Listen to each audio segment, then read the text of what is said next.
situation was exacerbated because they made a roadless rule, Clinton did right after this, and they started burning larger areas on purpose, saying it was a beneficial aspect to the environment, and global warming was what was causing these increases in fire.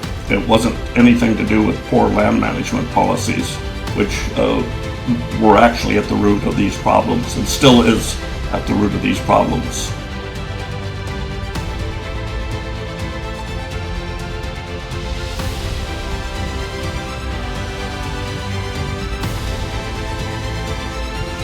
This is Climate Debrief, brought to you by the CO2 Coalition. I'm Angela Wheeler. I'm honored to welcome Dr. Bob Zybach, a PhD environmental scientist, historian, writer, researcher, and photographer with deep roots in Oregon's forests. Dr. Zybach earned his PhD in environmental sciences from Oregon State University in 2003, with a bachelor's in forest recreation, a master's in oral histories, and his doctorate as a historical ecologist. He also ran a successful reforestation business in Oregon for 20 years. Dr. Zybach's expertise centers on forests and fire history, reforestation planning, endangered species habitat, and the long-term impacts of land management policies. He's the program manager of the Oregon Websites and Watersheds Project and a valued member of the CO2 Coalition. He is also the editor of the National Wildfire Alliance newsletter. Dr. Zybach's work challenges conventional narratives by grounding today's wildfire and forest challenges in historical evidence and on-the-ground experience. Dr. Zybach, welcome to Climate Debrief. Thank you so much for lending your expertise to our audience. Well, thank you, Angela. It's good to be here. Dr. Zybach, your 500-year study on wildfire in Western Oregon and your PhD research comparing modern patterns to historical Indian burning practices offer such valuable perspective. What key insights from that work most inform how we should approach forest management today? Well, the Indian burning practices burned millions of acres of land a year. Along ridgelines and riparian areas, they maintained large fields, sometimes millions of acres of tarweed or hundreds of acres of camas or oak savanna. And these are what we call natural fuel breaks now. We don't understand that these were created by people and maintained by people that expertly use fire for centuries, for millennia. So the removal of those areas through afforestation, the invasion of lodgepole pine and Douglas fir has created a situation with significantly more fuel on the ground than has ever existed before. So with recent policy changes, not allowing active management of those fuels as the Indians did, as the loggers did, as people that ran grazing animals did for generations, has resulted in a huge fuel buildup, and we're now having catastrophic wildfires at an unprecedented rate. This picture was taken, this is when this should have ended. This is the B&B complex fire. It occurred in 2002. I had just got my PhD at that time, so I was studying the fire. This footprint was directly in line with a beetle kill, about 80 or 90,000 acres in the early 1990s, and myself and others said, if these fuels aren't removed, we're going to have a catastrophic wildfire. And they weren't removed, and we had a catastrophic wildfire. The problem then became, this is also a cover of one of my anthologies. I've been writing articles for 40 years, so I've been gathering them in anthologies, mostly for my great-grandkids. But the situation was exacerbated because they made a roadless rule, Clinton did right after this, and they started burning larger areas on purpose, saying it was a beneficial aspect to the environment, and global warming was what was causing these increases in fire. It wasn't anything to do with poor land management policies, which were actually at the root of these problems, and still is at the root of these problems. This is the Elliott State Forest. It burnt most recently in 1886, but there's a record of fires, regular fires from the 1600s to the late 1800s. So it filled in with second growth. It was given to the school trust lands and then managed 400 jobs and tens of millions of dollars towards schools by federal agreement. And then recently, the environmental community said that logging was bad and that sequestering carbon would change the environment. So this is a area in which you've got to call them elites. The Democrat government here in Oregon decided that rather than having 400 jobs and millions to our schools, it would be better to not log and thereby somehow affect the climate. And that's being challenged in court now, but it's been a very expensive side trip on a wonderful forest land. This is a graph showing what we just looked at, the Elliott State Forest. In 1990, the vertical red line down the middle shows when the spotted owl was created as an endangered species. The green line across the top shows about 50 million or 75 million feet of timber. That's how much grows in the Elliott every year. The yellow line shows the average that was established in the late 80s as being a very conservative harvest level, 50 million feet a year. So there'd be growing 25 million feet more than it was being harvested.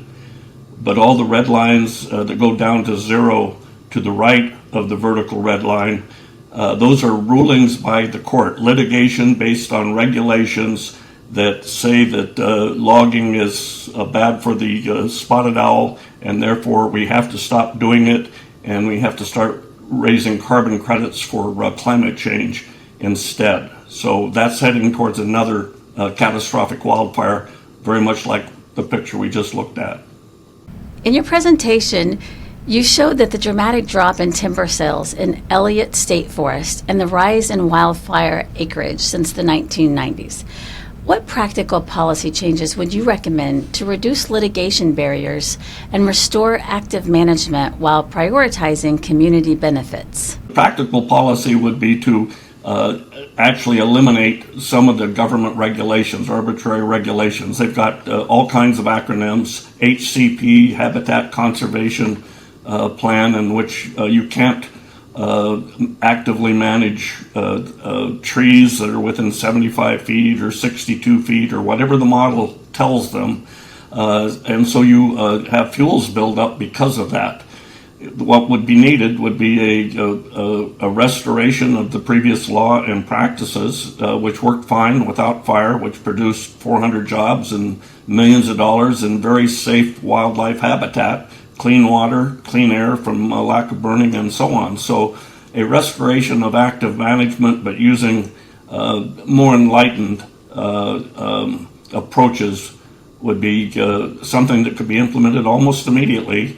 Just by eliminating some of the regulations and the capability of the environmental movement to file litigation. Dr. Zybach, you highlighted the contrast between rapid recovery after events like the 1910 Windling Fire and the 1962 Columbus Day storm versus today's delays. How can we restore incentives for quick, responsible salvage logging and reforestation? I don't think it's a matter of restoring incentives. I think it's a matter of eliminating onerous regulations. When Windling burned, it was on private property, but within 90 days, something like 38 homes and the bowling alley and the jail and the market all burnt. I don't know if I had the right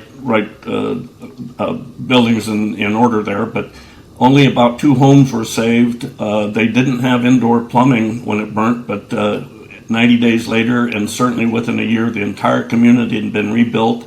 Homes were now larger. They now had indoor plumbing because it was 1910. All of the businesses were returned, and people continued working the entire time. On the Columbus Day storm, that was a Friday afternoon. I was in high school. I was actually flying a kite until the trees started uprooting. We blew down 11 billion feet in Northern California, Western Oregon, and Southwest Washington. That was on a Friday evening. By Monday, 72 hours later, Bill Hagenstein, who became a friend later in life, and other dignitaries and owners of businesses had gotten together over the weekend, and within 72 hours, they were salvaging the blowdown and repairing the roads. So it was a decision of people that were experienced land managers that knew what they were doing, that were responding to an emergency. Now we have Los Angeles as a good example of government intervention, keeping a community from rebuilding. We've got the same thing in Oregon with the Blue River. That town burnt down 5 years ago. Less than 50% of it has been rebuilt. We have lands that burnt 10 and 20 years ago that are now reburning because they were theoretically left in place to provide habitat. The people that were worried about carbon don't seem to be worried about wildfires or rotting logs. So now we're at an inertia where regulations and litigation, both of them engineered by environmental law profession, have slowed everything down and added enormous cost in both time and dollars to any kind of restoration effort. And it's taking years and sometimes not even being completed now to even begin rebuilding. In your April 2022 article for the Oregon Fish and Wildlife Journal, entitled Global Warming and Oregon Wildfires Part 2, History Repeats Itself Again, you documented over 30 years of accurate predictions about large wildfires in western Oregon, showing they were driven by changes in federal forest management rather than global warming. What stands out most to you now about how those earlier warnings have played out, and what lessons from that history should we apply today? The predictions I was making were in the front page of a national magazine in 1994. I said if we adopt these passive management policies, which we've adopted on our forests, on our national forests, we would have catastrophic wildfires. Since then, we started having catastrophic wildfires, and the result has been that after 4 or 5 years, the people that were talking about preserving our forests, saving our old growth, spotted owl habitat, changed their tune and said, oh, it's global warming, our models are correct, it's just that now fire is beneficial to the environment, the global warming is causing these fires to increase, and that's been going on for about 20 years. They've been able to get away with that argument. With the result, we've had record amounts of catastrophic wildfires in western Oregon, northern California, most of the western United States, New Mexico, that were predicted by myself and others 30 years ago. But the result in our cases, and I can name some scientists and so on, Chad Oliver would be one from University of Washington, Pilkey would be another one, we got canceled. So for 20 years, arguing that this is not a global warming problem, this is a federal policy problem, this is a litigation problem, has resulted in being avoided and ignored rather than listened to. But now, in the last 2 or 3 years with the new administration, it looks like they're finally putting the global warming rationale to rest. It's never been a factor. And they are starting to pay attention to the fact that we've been mismanaging our forests, and we need to, again, begin active management again. You've noted that while climate has varied over centuries, politics and management decisions are driving much of today's wildfire challenges. How does distinguishing these factors help us focus on actionable solutions? Very clear. So actionable solutions would be to re-examine some of the NEPA doctrine that were put in 1969.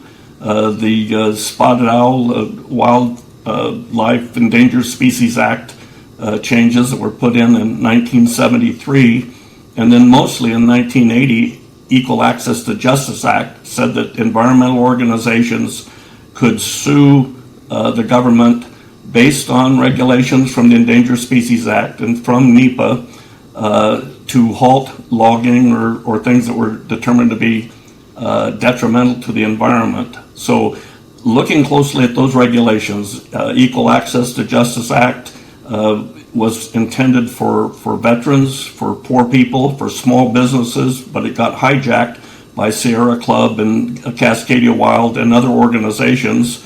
What it means is that when they file suit against the federal government and prevail, U.S. taxpayers have to pay enormous rates to the lawyers, sometimes 3 and 4 and 5 times what they actually charge professionally, hundreds of dollars an hour, have to pay damages to these organizations. And meantime, with their actions, they've put hundreds of people out of work, and they've cost our schools and roads millions of dollars. And this has been pretty much an invisible process. So it's not an accident. In December of 1969, within 24 hours, while Congress, who was 60% lawyers, was voting National Environmental Protection Act, within 24 hours and within 50 miles, 50 lawyers were incorporating the Environmental Law Institute, ELI. And since that point, they've worked hand in glove to reorganize the Endangered Species Act and to implement Equal Access to Justice Act, and they've been incredibly successful in stopping logging and promulgating these wildfires without taking responsibility so far. But that's the one thing that could be done fairly quickly, fairly easily. The president could declare a national emergency, which is what we're experiencing, to bypass these laws temporarily, but they need to be re-examined because they've been detrimental to our communities and to our nation and to the air. This concludes part 1 of my interview with Dr. Bob Zybach. I hope you'll join us next week for part 2. Thank you for joining us on Climate Debrief.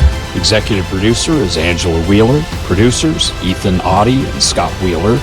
You can find more episodes of Climate Debrief at co2coalition.org.